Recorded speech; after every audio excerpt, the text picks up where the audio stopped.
에베소서 3장 17절에서 19절까지 말씀입니다. 신약성경 에베소서 3장 17절에서 19절까지의 말씀 다 같이 자리에 일어나셔서 한 목소리로 합독하겠습니다. 에베소서 3장 17절에서 19절입니다. 합독합니다. 믿음으로 말미암아 그리스도께서 너희 마음에 계시게 하셨고 너희가 사랑 가운데서 뿌리가 박히고 터가 굳어져서 너희 모든 성도와 함께 지식에 넘치는 그리스도의 사랑을 알고 그 너희와 길이와 높이와 깊이가 어떠함을 깨달아 하나님의 모든 충만하신 것으로 너희에게 충만하게 하시기를 구하노라. 아멘. 성경 형성의 역사라는 제목으로 윤철 목사님 말씀 전해주시겠습니다.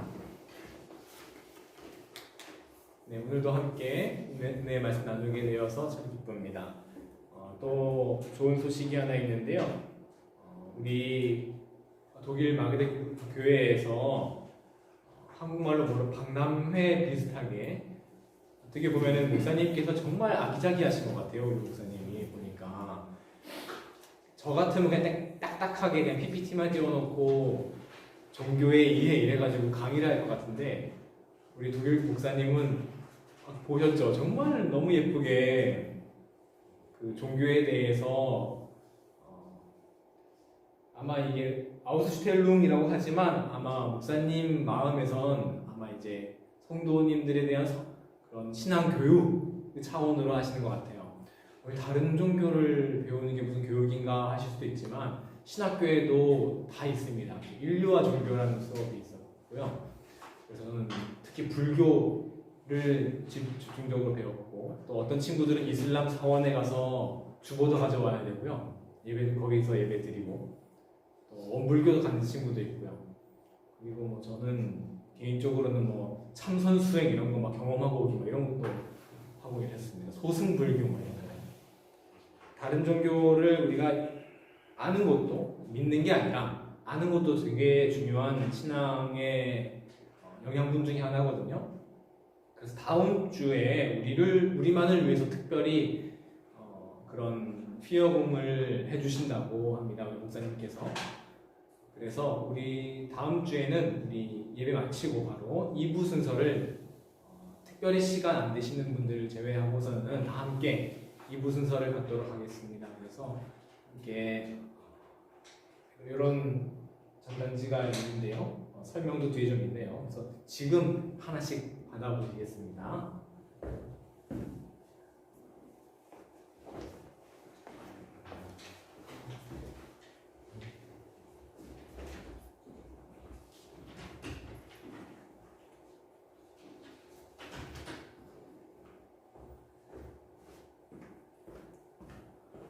참 좋은 기획이니만큼 다음 주에 2부 순서로 다 함께 하도록 하겠습니다. 말씀 시작하겠습니다. 지난번 설교에서 언젠가 구약 성경의 구조에 대해 이야기 나눈 적이 있습니다. 그리고 함께 레위기의 핵심은 제사다라고 하면서 제사의 의미를 살펴보았습니다. 그 설교의 목적은 우리가 성경을 조금 더 수월하게 읽기 위함이었습니다. 성경의 장르를 이해하면 성경을 더 잘 이해할 수 있을 거라고 생각했기 때문입니다. 그 이후로 성경 읽기가 구약 성경 읽기가 좀 더 수월해지셨나요? 아니면 아직 안 읽어보셨나요? 오늘은 그래서 보니까 일단 읽어야 되겠다라는 생각을 했어요.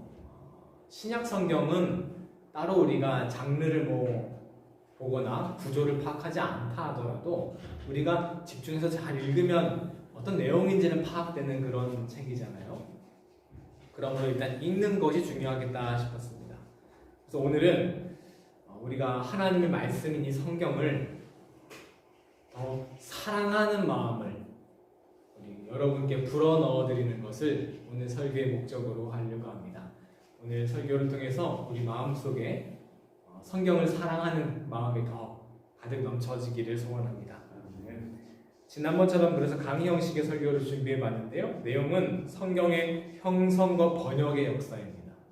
근데 오늘은 번역까지 하면 시간이 너무 오래 걸릴 것 같아서 형성까지만 하려고 해요. 뭔가 엄청 거창한 것 같은데요. 학문적으로 막 다가가는 것이 아니라 우리가 정말 성경을 한눈에 쉽게 파악할 수 있도록 준비해 보았습니다. 그래서 성경이 처음에 어떻게 형성이 되었고 처음 성경은 뭐였을 것이며 추측을 해보는 거예요. 이게 어떻게 형성되고 어떻게 구조화되어서 우리에게 왔는지, 그리고 시간이 되면 첫 번째 그 고대 히브리어가 처음으로 번역되고 딱 규격화된 데까지 할 수 있으면 하고, 아니면 이제 첫 번째 번역은 다음 시간에 넘어가든지 해보도록 하겠습니다.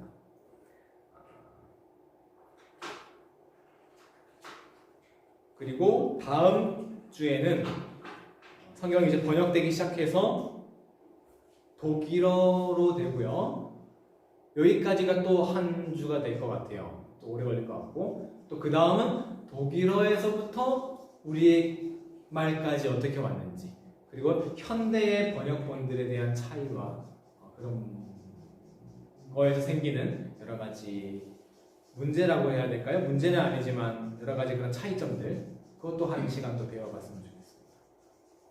성경을 사랑하는 마음을 갖는 게 오늘 목적인데, 성경을 사랑하는 하는 건 어떤 걸까요? 제가 누군가를 사랑하는 것은 뭐 선물 주고 뭐 보고 싶어하고 뭐 그런 거겠죠. 하지만 성경을 사랑하는 건 뭘까? 한국 교회에서는 누가 성경을 참 사랑한다더라 라고 하는 말을 들으려면 일단 한 10독은 해야 될 것 같아요. 그렇죠? 일단 많이 읽는 게 중요해요. 중요하죠. 많이 읽어야죠. 그리고 필사하면 그걸 몇 독으로 쳐줍니까? 10독으로 쳐줘요. 그 누가 정한지 모르겠는데 언젠가부터 우리 한국교회의 국룰이에요. 그죠? 10독입니다. 쓰면은. 두 번째는 성경을 얼마나 절대적으로 받아들이는가입니다. 제가 믿는다는 표현 아니고 받아들인다는 표현을 쓰는데 주목을 해주세요. 여기에 활용되는 본문 구절이 있는데, 지난주 성경 본문인 마태복음 5장 18절, 천지가 없어지기 전에는 율법의 1.1획도 결코 없어지지 아니하고 다 이루리라. 많은 사람들이 이 성경 구절 중에 한 단어 1.1획에 방점을 찍습니다. 우리는 이 1.1획이 의미하는 바가 뭔지 이미 배웠는데요. 많은 사람들은 이 성경을 토시 하나 변경하지 않고 그대로 믿는 것을 1.1획도 없어지지 아니한다라는 의미로 받아들입니다. 그리고 그 주장을 축자영감설이라고 하는데요. 하나님께서 인간 저자에게 성경을 기록하도록 영감을 주셨겠죠. 그런데 그 영감이 어떤 영감이냐면, 어떤 하나님의 뜻을 이해하는 영감이 아니라 단어 하나하나, 표현 하나하나를 하나님께서 일일이 다 영감으로 불어넣어 주셨다는 거예요. 하나님께서 직접 단어 하나하나를 다 얘기해 주셨으니까 성경에 절대 오류가 존재할 수 없겠죠. 그래서 축자영감설은 성경의 무오성, 즉 오류 없음을 전제합니다. 그런데 조금 이런 주장이 우리에게 부정적으로 다가올 수는 있어요. 왜냐하면 그렇게 되면 인간은 아무 생각 없이 그냥 타자기 노릇만 한 게 되는 거잖아요. 그렇죠? 그냥 받아 쓴 거예요. 그래서 축자영감설 측에 서서 제가 변호를 하나 하자면, 축자영감설도 요즘에는 인간들이 기계처럼 받아줬다 적었다 이렇게 주장하지는 않아요. 요즘 추세는. 물론 그렇게 표현하시는 분도 있지만, 어떻게 표현하냐면 글쓴이의 개성과 글쓴이의 표현력을 억제하지는 않으셨다. 다만 어떤 단어를 적다가 실수로 이렇게 적을 수 있지 않겠습니까? 표현을 하다가 제가 뭐 한국어 표현에서 뭐 할 수 없지 않지 않겠습니까? 뭐 이렇게 말하다가 의미가 반대로 되고 뭐 이럴 수 있잖아요. 근데 그런 표현이 하나님 뜻이 왜곡되지 않게 바로 오류에 빠지지 않도록 보호해 준다는 거예요. 너무 들리기 좋게 들리죠, 그죠? 좋은 말 같아요. 당연하죠. 하나님께서 성경 쓸 때 잘 틀리지 않게 지켜주셨겠죠. 그러므로 우리는 축자영감설이 맞냐 틀리냐, 성경이 무호성이 맞냐 틀리냐, 이런 걸 갖고 논쟁하는 게 중요한 게 아닙니다. 중요한 건 뭐냐면 우리가 성경을 어떻게 대하느냐, 성경을 어떤 것으로 우리가 받아들일 것이냐에 있습니다.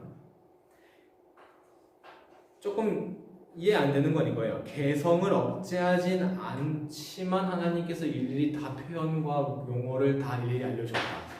표현과 용어를 일일이 다 알려주셨는데 거기서 개성이 어떻게 나올지는 잘 모르겠는데, 근데 이분들이 결국 하고 싶어 하는 주장은 뭐냐면 결국 성경에는 오류가 없다는 겁니다. 이걸 주장하기 위해서 축자연감서를 주장하시는 거예요.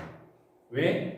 성경은 뭔가 다른 물건들과 구분되는 절대적인 성물이어야 하거든요. 근데 여기에서 중요해요.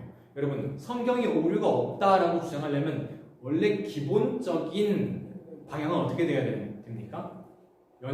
귀납적으로 성경에 오류가 있는지 없는지 다 조사를 한 다음에 없을 때 성경에 오류가 없다고 주장을 해야 되잖아요. 근데 이분들은 방향이 달라요. 면역법이에요. 이분들 생각에 성경은 어떤 거라고요? 다른 물건들과 구분되는 어떤 절대적인 성물입니다. 그러니까 이게 틀릴 수가 없는 거예요. 자기 신념 안에서는. 그래서 성경의 무호성을 주장하는 겁니다. 스스로는 이를 아주 좋은 믿음이라고 생각하겠지만 이는 믿음이 아니라 개인의 신념일 뿐입니다. 나쁘게 말하면 성경을 잘 믿는 게 아니라 성경을 부적처럼 생각하는 꼴이에요. 이렇게 되다 보면 성경이 하나의 우상이 됩니다. 열왕기상 4장 26절을 한번 볼까요? 자, 한번 읽어주세요. 시작. 솔로몬의 병거의 말 외양간이 4만이요 마병이 11,000명이요. 자, 그래서 문제를 드리겠습니다. 이 성경 구절에서 조금 이상한 부분이 있는 걸 찾으신 분 혹시 있을까요?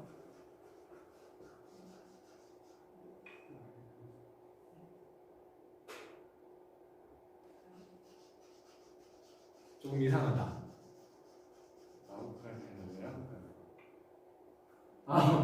외양간이요?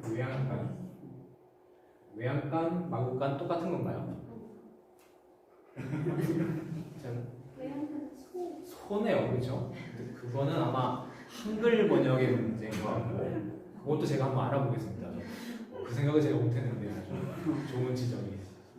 그거 말고 숫자를 좀 보시면요. 병거의 말이 4만이지 외양간이 4만이지. 병거에 제가 잘못 적었어요. 이거 제가 잘못 적었네. 죄송합니다. 제가 다시 읽어드릴게요. 이게 맞아요. 병거의 말의 외양간이 4만이요. 의가 걸렸네요. 말의 외양간이 4만이요. 와병이 12,000명이며. 대답하실 설교 끝납니다.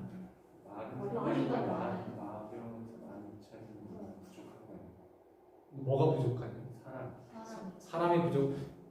사람이 부족하다고 표현하기보다는 말이 많다고요? 사람보다 말이 아니 이게 제가 잘못 적어 죄송합니다. 병거의 말의 외양간이에요. 주어가 이 병거는 빼세요. 이거 빼세요. 솔로몬의 외양간이 이렇게 생각하세요.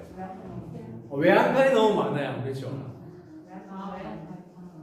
이제 제가 잘못 적어놨네요. 제가 오늘 예를 너무 잘 들었네요. 그럼 보세요. 컴퓨터가 있는 시기에도요. 베껴 쓰다 보면 이렇게 틀립니다. 컴퓨터가 있는데요.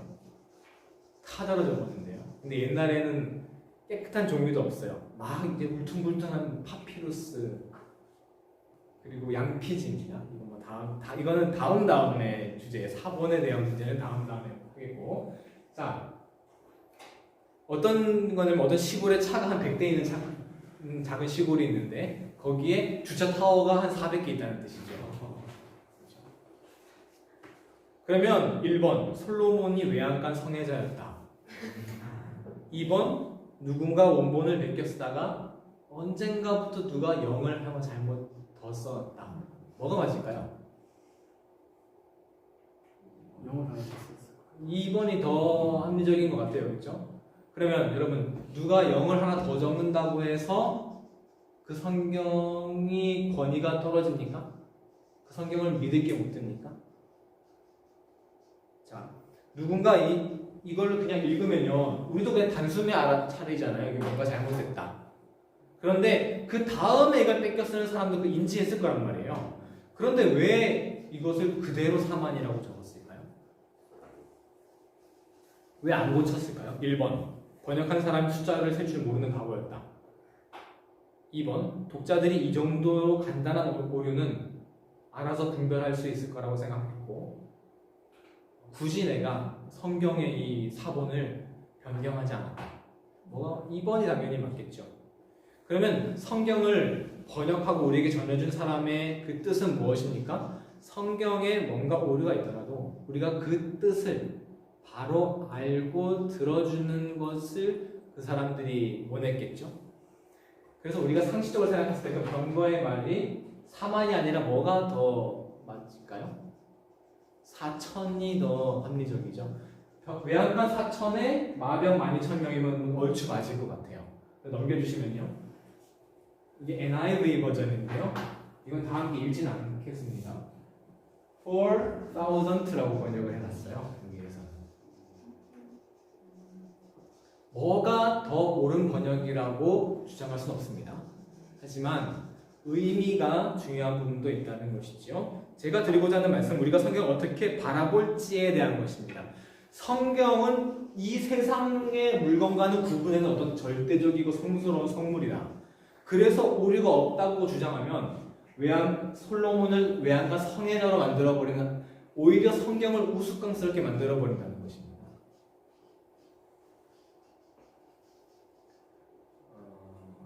이스라엘의 홈리와 비느하스가 제사장일 때 아주 제사가 엉망이었잖아요. 엘리 제사장, 사울이 왕이 되기 전에. 그때 블레셋이 쳐들어와서 전쟁을 합니다. 근데 얘네들이 질 것 같으니까 무슨 짓을 하냐면 하나님의 언약궤를 가지고 전쟁터 맨 앞에 세워요. 왜? 그 사람들은 이런 잘못된 믿음이 있었어요. 이 하나님의 20계명, 이 언약궤는 특별한 어떤 에너지가 있는 부적 같은 거다라고 생각한 거죠. 결과가 어땠습니까? 전쟁도 패하고 언약궤도 뺏기죠. 우리의 신앙이 마치 이스라엘 사람들이 언약궤를 생각하는 것처럼 성경을 생각할 수 있다는 겁니다. 성경의 안에 있는 하나님의 말씀, 그 속뜻을 우리가 헤아리려고 하는 것이 아니라 이 성경 그 자체를 부적처럼 여기면 안 된다는 것이죠. 성경은 언제 성스러워집니까? 우리가 성경을 펼쳐서 읽고 그 안에서 하나님 뜻을 발견했을 때 성경은 성물이 됩니다. 여기에서 이미 우리는 예수님이 말씀하신 1.1획이라는 단어가 바로 하나님이 율법을 주시면서 그 안에 담긴 속뜻을 지키라는 것이라고 배웠습니다. 그럼에도 문자 하나하나에 집착하기도 하는데요. 한글 성경을 보면서 이런 주장을 한다면 이미 그 주장에 오류가 있어요. 왜? 번역을 한다는 것 자체가 그 획을 변경해야 되는 거지 않습니까? 아시다시피 성경은 고대 히브리어와 고대 헬라어로 썼죠. 그러므로 여러분 성경을 획 그대로 믿는다라고 하시려면 고대 히브리어, 고대 헬라어를 읽으셔야 돼요. 하지만 우리가 설사 고대 히브리어, 고대 헬라어 성경을 본다 하더라도 토시 하나 틀리지 않은 성경을 절대 읽을 수가 없어요. 왜일까요? 지금 우리가 여태까지 발견된 사본이 한 2만 개 됩니다. 사본이. 쪼가리 요한복음 3장 16절만 있는 쪼가리 이런 거 다 합해서 한 2만 개가 되는데요. 다 모아서 그 중에 한 단어도 틀리지 않게 다 일치하는 게 한 몇 퍼센트 정도 될 것 같으세요? 완벽하게 일치하는 거. 예를 들어서 여기에서 요한복음 3장 발견되고 저기에서 3장 발견되고 이랬어요. 그러면 비교했을 때 정확하게 한 단어도 틀리지 않고 일치하는 게 몇 퍼센트 정도 되실 것 같아요? 단 한 장도 없습니다. 2만 개의 사본 중에서. 문제는 뭐냐면 우리가 왜 고대 헬라어, 고대 히브리어를 읽어도 성경을 1획도 틀리지 않게 볼 수 없냐면 우리는 원본을 가지고 있지 않아요. 무슨 뜻입니까? 모세가 직접 써준 모세가 이렇게 쓰다 보면은 막 코피도 막 흘리지 않겠어요? 그럼 코피 뚝뚝 떨어져 있는 그 모세 코피 흘려져 있는 그 문서를 우리가 갖고 있지가 않아요. 바울 사도가 에베소 감옥에서 막 썼던 그 편지를 우리 갖고 있지가 않아요. 그렇기 때문에 우리는 1.1획도 획이 성경 그대로인 걸 절대 읽을 수가 없어요. 아무리 고대 헬라어 히브리어를 한다 하더라도. 그럼에도 불구하고 우리는 왜 이렇게 예쁘게 만들어진 성경을 지금 읽을 수 있습니까? 우리는 어떻게 성경을 읽을 수가 있죠? 원본이 아니라 뭐가 있기 때문에 누군가 그것을 베껴 써주신 아주 열정을 가지고 그렇죠? 베껴 써준 사본이 존재하기 때문이죠. 그러면 이렇게 원본은 소실되었지만 어떻게 성경이 우리에게 여기까지 왔는지 이게 우리가 지금까지 너무 당연하게 읽었지만요, 이게 정말 놀라운 은혜입니다. 엄청난 역사입니다. 최초로 기록된 하나님의 말씀은 무엇이었을까요? 최초로 기록된 하나님의 말씀. 성경에 보면 문서로서 기록된 하나님의 말씀이 최초로 등장하는 장면이 있습니다. 바로 여호수아 8장 34절인데요. 한번 띄워주시겠어요? 최초로 성경에 등장하는 기록물로 존재하는 하나님의 말씀입니다. 읽어보겠습니다. 시작. 그 후에 여호수아가 율법책에 기록된 모든 것대로 축복과 저주하는 율법의 모든 말씀을 자, 낭독하였으니 이제 가나안 땅 정복하기 앞서가지고 이제 가데스 바냐에 다 앞에 딱 서가 이제 정복하러 이제 넘어가서 이제 정복 전쟁하기 전에 여호수아가 이제 하나님 말씀을 읽어주는 건데 뭐라고 표현했습니까? 낭독. 뭘 보고 읽었다는 거예요. 이건 어떤 하나님의 말씀하신 그 율법서를 누가 받아 적었던 거예요? 모세가 적어줬겠죠. 이것이 지금 어떤 형태인지 우리는 알 수가 없어요. 추측하기로는 지금처럼 창세기 출애굽기 내역이 아주 완벽하게 정리되어 있다기보다는 하나님 말씀하신 그 율법 위주로 그렇죠? 그 율법들의 단편들이 아주 잘 정리되어 있는 그런 율법집이었을 거예요. 특히 뭘 위해서? 제사 중심으로 그렇죠? 그런 다음에 쭉 넘겨서요. 여기에서 읽어준 거예요, 그렇죠? 여기에서 여호수아 읽은 거예요. 잘 안 보이시겠다. 그리고 쭉 지나가지고요. 한 400년 지난 다음에 400년 지날 때까지 이스라엘이 이제 국가가 형성돼가지고 다윗 왕이 왕 돼가지고 막 할 때까지 기록물로의 율법책이 하나도 등장하지 않습니다. 성경책에. 이건 무슨 말이에요? 이스라엘 야훼 신앙이 경전 중심의 종교가 아니었다는 거예요. 어떤 중심의 종교였습니까? 이 종교는 제사 중심의 종교였습니다. 율법책은 누구만 필요한 거예요? 제사장만 그거 보고 제사만 잘 드리면 되는 거예요. 일반 사람들은 경전이 있는지 없는지도 몰라. 가서 제사만 드리면 되는 거예요. 그렇죠? 근데 언제 이 율법책이 다시 등장하냐? 다윗이 죽을 때 솔로몬에게 이렇게 말해줍니다. 읽어보겠습니다. 시작. 네 하나님 여호와의 명령을 지켜 그 길로 행하여 그 법률과 계명과 율례와 증거를 모세의 율법에 기록된 대로 지키라. 그리하면 내가 무엇을 하든지 어디로 가든지 형통할지라. 자, 여기 보면 이제 율법에 기록된 대로 뭔가 기록물을 갖고 있던 거예요. 그런데 우리는 다윗이 뭐라고 했냐면 모세의 율법이라고 한 걸 보니까 여호수아가 낭독했던 모세가 써줘서 이렇게 여호수아에게 넘겨줬던 그 율법책과 그리 다르진 않았을 것이다 라고 추측할 수 있죠. 그리고 이스라엘이 멸망하고 또 한 300년이 지날 동안 이 율법의 책에 대한 언급이 전혀 나오지 않습니다. 언제 등장하냐? 뭔가 잃어버린 것 같아요. 잃어버린 것처럼 정말 율법책이 등장하지 않는데 진짜로 잃어버렸어요. 이 율법책을. 그래서 언제 발견합니까? 300년 지난 다음에 요시야 왕 때 성전을 보수 공사하다가 뭐가 툭 떨어졌는데 이게 뭐 대단한 것 같아? 보니까 모세가 써준 율법책을 발견해요. 그러니까 이스라엘이 거의 남유다가 멸망할 때까지 또 이스라엘은 경전으로서 뭘 갖고 있었다? 모세가 써준 그 율법집을 가지고 있었던 거예요. 아직 우리가 갖고 있는 구약 성경이 없습니다. 그렇죠? 형성되고 있는 중이겠죠? 그렇게 해서 이제 요시야가 그 율법책을 가지고 이제 종교개혁을 하는데 잘 안 돼, 잘하지만 결국엔 이스라엘이 한 100년 있다가 멸망을 합니다. 발견된 부분은 그냥 넘어가고 22장 8절 이게 발견했다 하고 그 다음에 이제 남유다가 멸망한 다음에 어디로 끌려갑니까? 바벨론으로 끌려갑니다. 이때가 이제 BC 한 600년, 597년, 지금으로부터 한 2600년 전 이제 고조선이 이제 세워질 때쯤, 아니죠, 고조선 BC 2777년, 제가 잘못 말씀드렸네요. 지금으로부터 2000년 600년쯤에 이제 바벨론으로 끌려갑니다. 이때쯤에 어떤 사람들이 대거 등장하냐면, 그 전까지는 제사장이 어떤 하나님의 대신인 사람들이었어요. 근데 예루살렘 성전이 파괴되고 다 바벨론으로 끌려가니까 제사장이 의미가 없어요. 제사 드릴 곳이 없으니까 누가 하나님 대언자로 등장하냐? 예언자들이 이때부터 등장하기 시작해요. 이사야, 예레미야, 그리고 이제 그 직전에는 엘리야, 엘리사 이런 사람들이 등장하기 시작하면서 그 사람들이 뭘 말하기 시작합니까? 하나님의 뜻에 대해서 말하기 시작해요.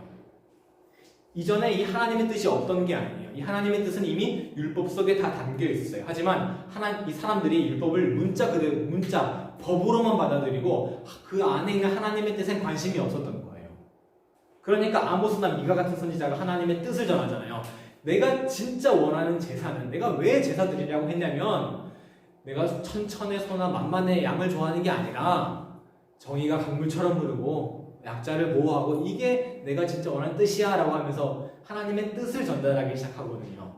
그러니까 이스라엘 백성들도 우리가 멸망했잖아요. 남유다가 왜 멸망했지? 우리는 선택받은 민족인 줄 알았는데 왜 멸망했지? 하면서 하나님이 우리를 향하신 뜻이 무엇이지? 하면서 막 하나님의 뜻을 알고 싶어 했어요. 갈급했어요. 그때 이제 예언자들이 하나님의 뜻을 얘기해 주니까 이게 하나님의 뜻이구나 하면서 그 하나님의 뜻을 정말 귀한 것이구나, 이게 하나님의 뜻이구나 라고 하면서 깨달은 사람들이 있겠죠. 그 깨달은 사람들이 이 예언자님의 말씀을 우리가 간직해야 되겠다 라고 하면서 그때부터 뭐가 돼? 그래서 그 예언자님들의 말씀을 받아 적었겠죠. 예언자가 직접 적은 것도 있을 거고요. 그게 지금 우리에게 뭐로 온 겁니까? 이사야서, 예레미야서. 이때가 BC 한 400년쯤, 이스라엘 멸망한 한 100년 다음에. 그래서 우리가 지금 갖고 있는 성경의 형태가 BC 한 400년쯤부터 이제 점점 만들어지기 시작합니다. 그리고 이들이 포로로 끌려가서 얼마나 고생을 했겠어요? 왜 이렇게 힘들어? 하면서 여러분 너무 힘들면 어떤 생각합니까? 내가 왜 이런 고난을 당해야 되지? 이런 생각하지 않습니까? 왜 우리나라가 이렇게 멸망했지? 그래서 이유를 찾기 시작해요. 이유를 찾다 보니까 어떤 사람들은 하나님이 우리를 사랑하지 않아서 내팽개치신 거야 이런 사람도 있고, 아니 하나님은 존재하지 않아 이러면서 그냥 포기하는 사람도 있고. 근데 어떤 사람들이 이런 생각을 해요. 예언자님들의 말씀을 들어보니까 하나님이 우리를 위해서 율법을 주셨는데 우리가 이 율법을 지키지 않고 우상 숭배를 해서 우리나라가 멸망한 거야 라는 역사관을 가진 사람들이 생겨나기 시작해요. 그러면서 이 사람들이 그 역사관에 맞춰서 자기네 나라의 역사를 이제 기록하기 시작했겠죠. 그 책이 지금 우리에게 전해지는데 그 책이 무엇일까요? 사무엘 상하, 열왕기 상하, 역대기 상하로 이제 하고 오는 거겠죠. 그러면서 우리가 하나님이 우리에게 율법을 주셨어? 하나님이 왜 우리에게 율법을 주셨지? 이런 생각을 하게 될 거예요. 그렇죠? 우리가 어떤 민족이지? 우리 민족에 그래, 우리 민족에는 이런 문서가 있어, 저런 문서가 있어 이러면서 각 곳곳에 흩어져 있거나 아니면 구전으로 흘러내려오는 그런 아브라함 할아버지에 대한 이야기, 하나님 우리를 창조하셨던 그런 문서들, 이런 것들이 막 있는데 우리는 바로 선택받은 민족이야. 아브라함이 이런 믿음 때문에 하나님 우리를 선택하셨어 이러면서 그들의 민족의 정체성을 담은 율법을 우리가 어떻게 받았는지, 어떻게 하나님이 우리가 어떤 민족인지, 하나님이 우리를 어떻게 도와주셨는지, 홍해를 가르시고 광야에서 우리를 어떻게 건져주셨는지, 이거에 대한 이제 글을 파편적으로 있었겠지만 그것을 하나로 종합하기 시작합니다. 그게 뭡니까? 그 책이 지금 우리에게 전해져서 모세오경으로 전해지고 있는 거예요. 지금 여러분이 갖고 있는 구약 성경의 책은 이렇게 BC 한 400년부터 300년 이 사이, 이 100년간 아주 집중적으로 기록되기 시작해요. 왜 그 전까지는 이런 기록이 없었는데 이렇게 짧은 100년이라는 시간 동안에 모든 게 이렇게 다 적혀져 있었을까?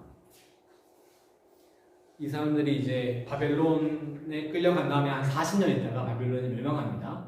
페르시아라는 제국이 등장해서 페르시아 고레스 왕이 이스라엘 포로들 다 돌아가 해서 예루살렘으로 돌아가요. 얘네들이 돌아가니까 어때요?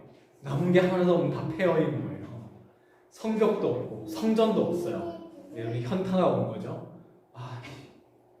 어떻게 하지? 제사도 못 드려요. 이전까지 이스라엘 사람이다 라고 말하려고 할 수 있으면 뭘 해야 돼요? 제사 드려야 돼요. 여러분 이방인은 뜻까지밖에 못 들어가잖아요. 그 성소 안에 못 들어가요. 그죠? 성전 안에 성전이 있고 성막이 있고 울타리가 있고 이방인들은 그 울타리 안으로도 못 들어간다고요. 그 바깥 이방인의 뜻까지밖에 못 머물러요. 근데 넌 이스라엘 사람이다 라고 인정해 주는 게 뭐예요? 성막 그 울타리 안에 들어갈 수 있고 거기에서 제사를 드릴 수 있는 게 이스라엘 사람이라는 정체성이에요. 근데 이제는 그 정체성을 내세울 수가 없어요. 왜? 성막 성전이 없으니까. 다 무너져 내렸으니까. 그러면서 이 사람들이 뭘 중심으로 이스라엘 민족의 정체성으로 삼느냐? 바로 포로기 시절 때 우리 민족의 정체성을 설명했던 그 경전, 책들 중심으로 민족의 정체성을 형성하기 시작합니다. 그래서 이쯤에 누가 등장하냐? 에스라라는 사람이 등장하는데요. 여러분, 에스라가 무엇을 하는지 한번 보세요.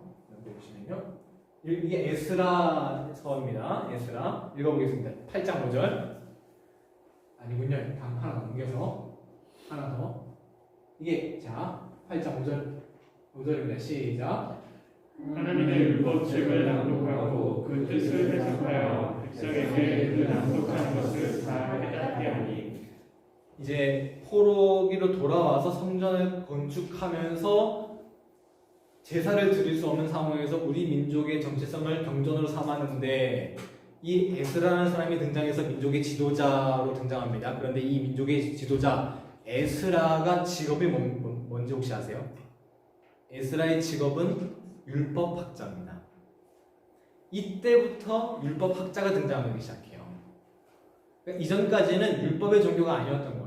경전의 종교가 아니었던 거예요. 그리고 유대교가 바로 이때부터 시작됩니다. 유대교라는 건 뭐예요? 율법을 경전으로 삼아, 토라라는 경전을 삼아가지고 그 경전을 아주 잘 따르는 게 유대교예요. 이전까지 유대교가 아니에요. 이스라엘 야훼 종교예요, 신앙. 근데 유대교라는 종교가 시작된 건 바로 이 에스라가 율법을 그냥 낭독한 게 아니라 뭘 했습니까? 최초로 율법을 낭독하고 그 뜻을 해석한 거예요. 이제 이거 율법에 대해서 설명도 붙이고 해설하면서 점점 성경이 범위를 넓히고 점점 몸집이 점점 커지는 거죠. 이전에는 그냥 율법 그냥 그 법만 있었을 거란 말이에요. 그런데 이제 해설하면서 모세가 이걸 어떻게 받아들고 이게 무엇을 의미하며 모세가 여기서 한번 이걸 더 강조했고 이렇게 에스라가 율법을 이제 설교를 해주는 거죠. 오늘날처럼. 그리고 이렇게 이 이스라엘 사람들이 하나님의 뜻을 점점 알고 싶어 하기 시작한 거예요. 그러고 보니까 예전에 우리 조상들 중에서 욥이라는 사람도 있었고 다윗이라는 왕도 있었고 다니엘이라는 아주 믿음 훌륭한 사람들이 있었는데 이분들이 적은 하나님 그 신앙 얘기가 있다더라. 아니면 시들이 있다더라. 우리가 이걸 모아서 잘 읽으면 하나님의 뜻을 더 잘 알 수 있겠다. 이런 소망이 생겼겠죠. 그래서 이 시들을 모읍니다. 이런 일기들을 모아요. 이게 지금 우리에게 무엇으로 다가오고 있습니까? 바로 시편, 잠언, 전도서, 아가 이런 걸로 보고 있는 것이죠. 결국 이 400년부터 BC 400년부터 300년 이 사이에 이스라엘 사람들이 왜 이렇게 갑자기 경전을 수집하고 기록하고 이것을 중심으로 모였을까요? 바로 하나님의 뜻을 알고자 하는 갈망이 거기에 있었던 것입니다. 여러분, 그러므로 지금 우리가 성경을 읽는 것은요, 하나님의 뜻을 알고자 했던 이 우리 믿음의 선배들, 이 사람들의 그 영적 갈망을 함께 읽는 것입니다. 이들이 하나님의 뜻을 알고자 그 노력했던 그 피와 그 땀을 함께 우리가 읽고 있는 것입니다. 이들이 하나님의 뜻을 알고자 갈망했기 때문에 우리가 하나님의 뜻이 듬뿍 담긴 이 성경을 우리가 지금 읽을 수가 있는 것이에요. 오늘 본문 말씀을 한번 보겠습니다. 에베소서 3장인데요.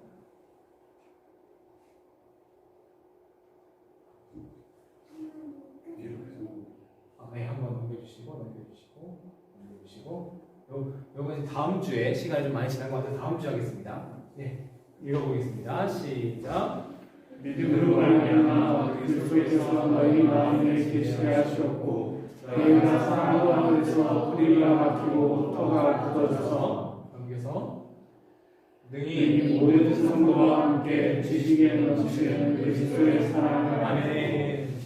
여러분 우리가 하나님의 사랑을 알아가고 그리스도의 사랑을 알아가야 하는 것이죠. 성경을 바라볼 때 이것을 부적처럼 바라보는 우리가 아니라 이 안에 하나님의 뜻을 알고자 하는 그 갈망으로 우리가 읽어야 합니다.